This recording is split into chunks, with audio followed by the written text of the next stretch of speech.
Even many pro fighters don't understand the real secret of how to use your hips in punching technique because it can seem counterintuitive. But grasp this and your punch power will skyrocket. Once you understand how the correct hip mechanics can transfer maximum force to your rear hand punching technique, you'll win by KO far more often. Fighters, welcome back to another episode of Heatrick Muay Thai Performance.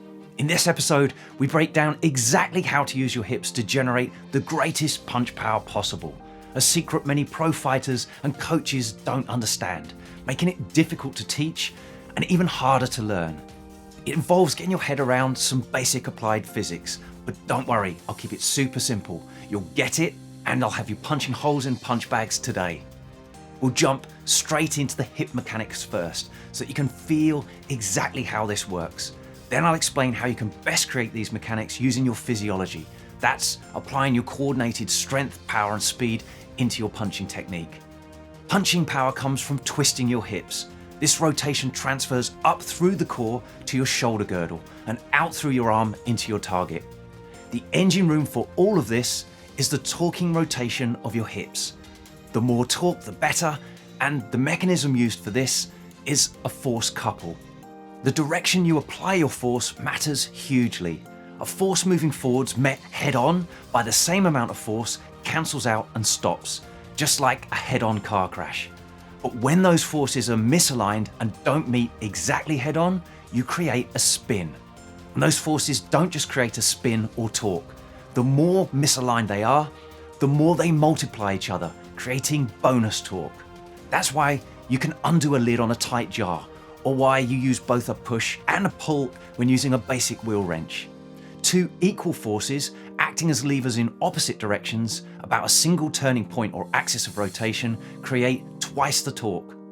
Here we can see Nong O using exactly this principle to rapidly summon punch force by torquing his hips with a hip dominant drive forwards with his right leg and a knee dominant drive backwards with his left leg. Now you've grasped how a force couple works, it's vital we use another mechanical principle to maximize the timing of your movements to multiply the power of your strike even more.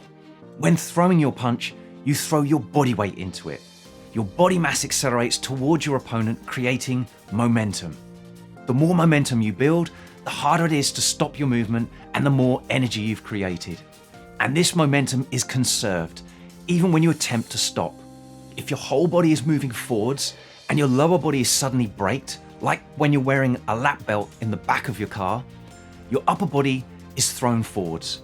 This is exactly how Nong O creates extra torque in his hips to throw his punch. He begins with a hip dominant acceleration towards his opponent with his right leg. Then at the right timing, when he wants to snap his hips into the punch, he stomps a knee dominant braking action with his left leg.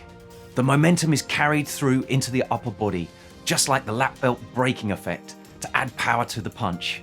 But even greater than that, because the right leg and the left leg attach to either side of the pelvis, the forces create a couple that torques the hips too, just like that misaligned car crash, creating even more power. This becomes something that you feel with practice, but the mechanics all apply. And if you want to better understand hip and knee dominant movements, there's a link to a video on this on the show notes page, along with a load of other relevant resources for you too. When practicing any new technique, first, develop the general movement patterns in isolation. Next, build them into the correct sequence or order.